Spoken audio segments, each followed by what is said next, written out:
Are you finding yourself stuck in a negative thought loop? Do you wish that small, everyday stressors didn't affect you so much? Believe me when I tell you that I can relate. I've been there. And as someone who has been married who was married for over 34 years and divorced after age 60, it took me 6.5 years along my own healing journey to get to the point where I am today. And so what I do in these videos is I show other women who are going through the trauma, complicated grief of gray divorce or divorcing after age 50, how to build up resilience, how to have the best life that you could ever imagine or want, and, have a life that you love. Even though you've gone through all of these horrific things, there is a way for you to live the life that you love. And so one of the things that I wanted to share with you today is I came across a video between Marie Forleo and Dr. Rick Hansen. And it was on Marie TV for any of you who want to view that. And I'll also leave a listing or a link below. But anyway, if you're somebody like me, I love science-backed information, neuroscience, and a lot of those are things that I used to help myself get out of that dark abyss right after my divorce happened, and some other things going on in life that really took me to one of the lowest points I've ever been, and I didn't know how to get out of that. But what I like about this video is the words that I have been sharing in these videos. Dr. Rick puts that in the language of understandable neuroscience, which is a lot of what I'm saying, but he just says it and embraces it more with what happens in the brain and what the neuroscience or science of all of that means, and why you can have like 200 positive interactions in your relationship or your marriage or whatever, but one or two things just wipe all of that away, and that's what becomes that ruminating thought that will drive you, it seems like crazy. At least it did for me. So I wanted to talk about that a little bit today, and I want us to have a conversation. That's what I really want all of my videos with you all to be. I think of you as just, someone I'm having friendly conversations with. I'm trying to build a community of like-minded women, and I really am trying to help you get to that next level because, again, I was someone who's been where you are. So I say stuff from my heart. I say things that really helped me. I say things that I believe are really going to benefit and increase value in your life. So I would love to hear from all of you. I do read every single comment. And if you find value in watching the videos like this one that I'm doing for you today, please consider liking, subscribing, and sharing this channel so that YouTube can push this out, this content, and show that to other women who can be helped and find value, and who can use the encouragement of knowing that they're not going through this dark, uncharted territory alone, that other people just like me and you out there are here to support them as well. And I also have a school community, but I'll talk a little bit about that, where I'm gathering women and providing resources and things a little bit later on in the video. One of the things that, again, I like about the science-backed methods that are in this conversation is that it helps you grow an unshakable strength and calm and find your way to happiness again. And there is no better way than looking at somebody who can explain it from, like me, a one-on-one human experiential situation, and then through someone like Dr. Rick Hansen, and also the insights that Marie Forleo is putting in as well. And what another thing that fascinated me about Dr. Hansen is that he said when he was a child, I'm talking maybe 7 years old or something, he had this innate sense that there was so much sadness and unhappiness in the world and in his own life, and he didn't know why. He didn't know how to get rid of it. He didn't know, why people were so stressed. And that's the gist of it, that, there's so many people who are just dragging and almost like, or mechanical. You're just going through day after day after day, and each day is the same. You're still unhappy, and it's just this unending cycle that he needed to break in his own life, and the insights that he had growing up, and why he does the work that he does today. And he's also been a huge New York Times bestselling author, and the incredible information that he's sharing and learning. And again, he's also talking from his own lived experience of being a child trying to find his way out of that negativity, that young man who was trying to find his way in the world and to understand a world that didn't make sense at that age. There are a lot of things that can trigger us in life, especially after we're coming out of a situation where we've been long-term married and that is no longer there. We have to kind of be our own cheerleader, I call it, but in this conversation, they call it kind of being on your own side. Being that friend, that deep, different level friend who's on the internal side of us, and hanging on to the quality and building more on the quality of that person who is like our rah-rah person on the inside. Many people actually have the stance of they're like their own worst enemy. They're not their own best friend. And, they're not against others, but they're not actually for themselves either. And you're kind of dead in the water if that's where you are, and if that's how you look at life and how you think about things.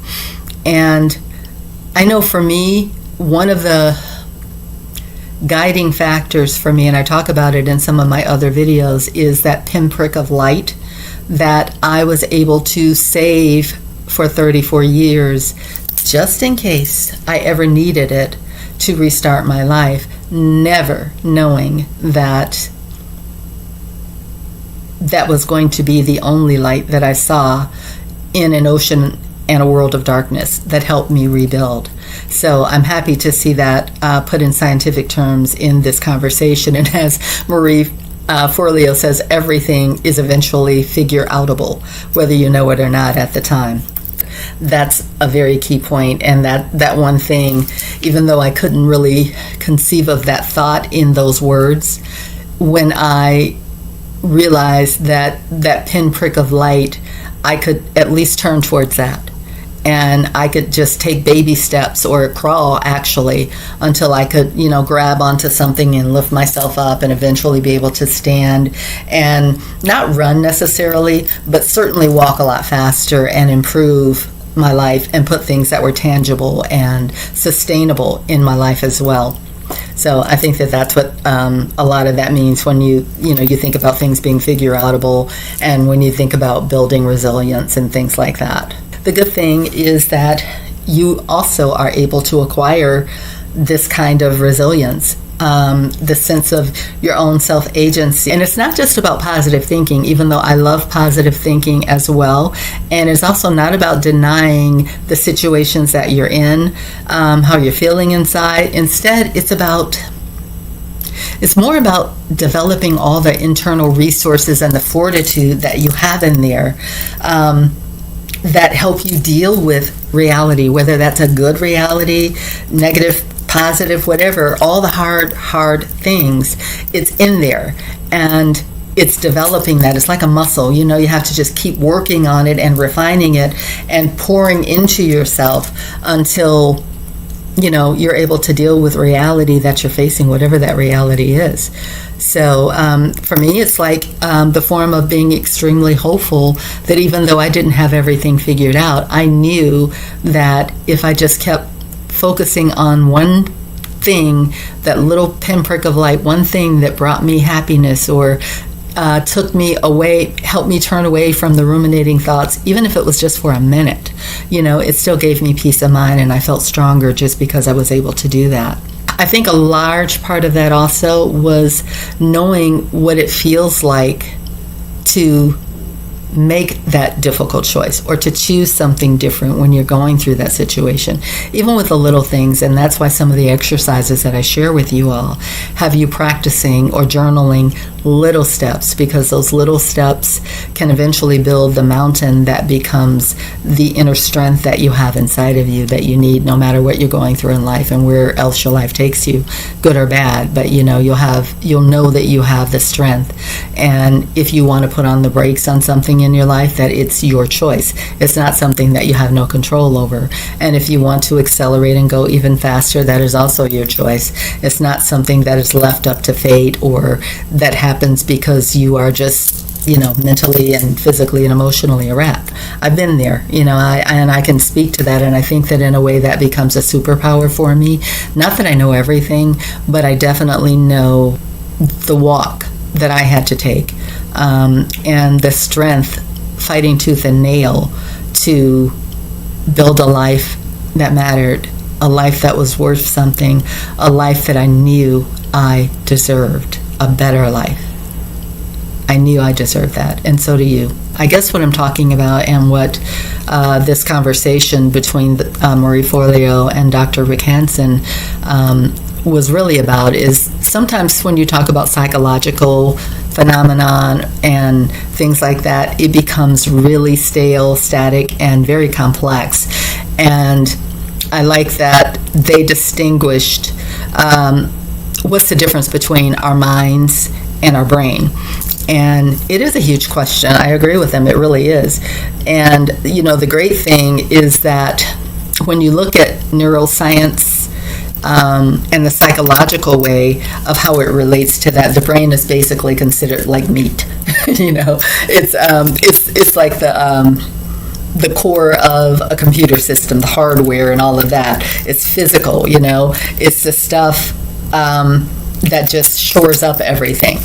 But the nervous system that we have, in comparison, it took like 600 million years, according to Dr. Hansen, to evolve. And so it has a function, but the function is to represent information. And so if that's the difference, the brain is like the meat, the mind is the information part that feeds into, this system of the brain. Think about it like the environment around us and what we do every day. We see like maybe stop signs, or we see, blockages where road construction and things like that. All of that is kind of material in a sense, and that's something that we can relate to, right? Looking at it from the standpoint of energy and light and other things that they describe as like part of our material reality, but not just looking at that, looking at the meanings of what those things are. Like, what is the meaning of blue? Or what is the meaning of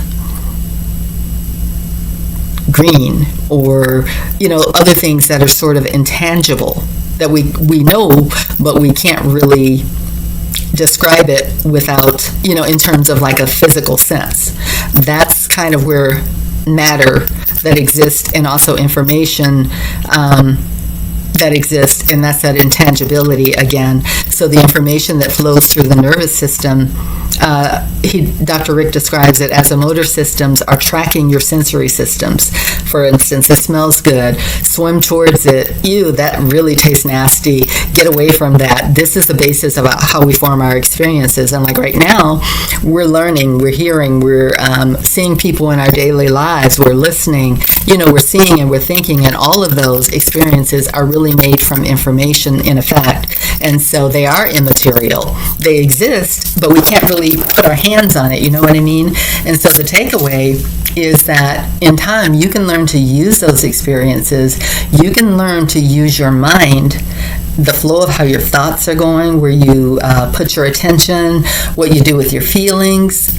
You can use that because it kind of uses and enlists that underlying neural process that I couldn't really describe in what I was saying, but it's like the the basis of where they exist. Something exists but is not tangible, and the takeaway again is that you can use that experience, you can use your mind and the flow of how thoughts are, and you can put your attention, what you do with your feelings, what you can do with all of that, because it helps you use those things as like a positive reinforcement in your mind to represent your the actual changes that you want to see in your brain. Because when you repeat patterns of neural activity, there's like traces that are left behind, right? And it's kind of like the analogy that they used in the conversation, like water on a hillside, and water constantly coming down over a hillside over time, it kind of erodes what's there, the substance that's there, or the physical thing that's there.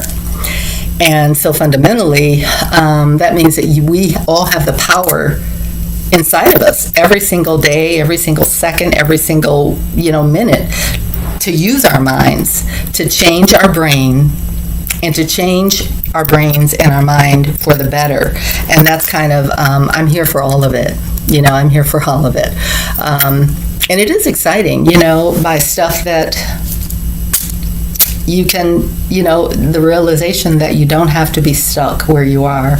And I think that's one of the biggest things that I try to get out to all of you, that even though you're in a situation, and like I said, I've been there, I've been there, and depending on the length of time that you're married, not that it matters, because the thing is the thing, and pain is pain, trauma is trauma, and it doesn't matter how long you were in it, it still hurts, it definitely hurts, and we can all agree with that, right?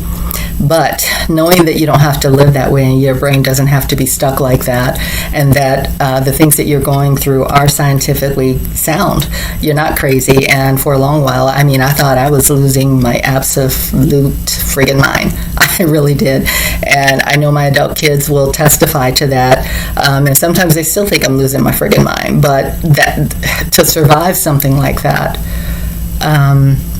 that's tough.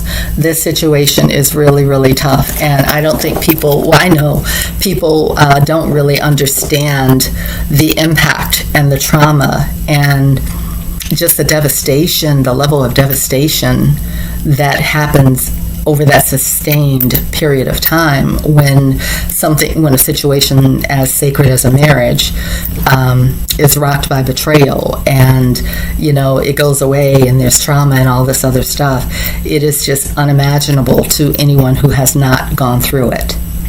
The thing that I really like about this conversation is that it is exciting, because it's really like a scientific affirmation of the way that you feel and the transformation that I work diligently to help you all experience, is that no matter what situations you were born in life, no matter what happened to you in life, there's something intuitive that we can gain strength from, and it's that all of these certain circumstances, the pain, the trauma, no matter what it was in our past, that does not have to remain our forever destiny as we go forward.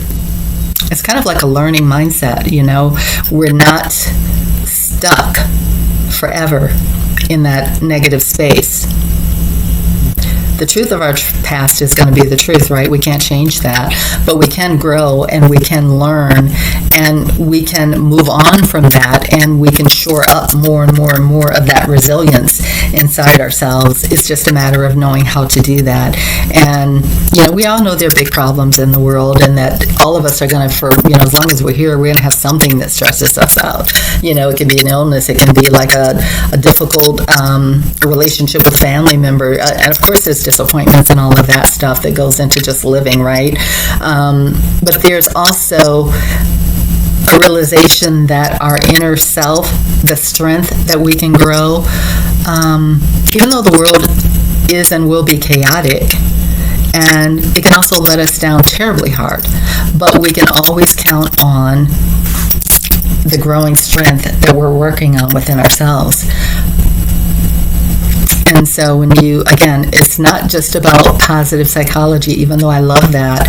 There's more than just self-help. And a lot of people, I think, when they think about self-help and positivity, it's like, you're just going to zen into this magical space where everything just mellows out. and it just calms. And the more you meditate and the more you stay positive and all of that, it's just going to make it like, this magical thing, and it's just going to all evolve and, disappear, right? But even though all of that is good, and even though gratitude and practicing gratitude does help you, all of that is good, but we still live in the real world, right? And so what about all those difficulties that just don't give a frig about positive thought or how much we meditate? And those really, really hard things, they don't care about positivity. They don't care about positive reinforcement. They don't care about any of that.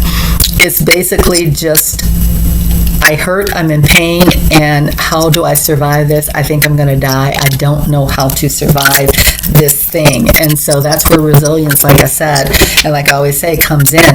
You really need to start building that inner strength, because that's where change really comes from.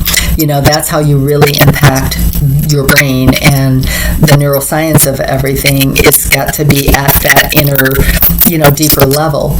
And it comes from, resilience comes from like capabilities, the know-how, the determination, all your positive emotions, everything. It's kind of like, you have a box and you're just stuffing all of that good stuff in there, because you need that. You need that inside. You already have it, whether you know it or not. It just might need to be refined and built up because you've, perhaps neglected it, or weren't even aware that, you have this inner supply of strength within you.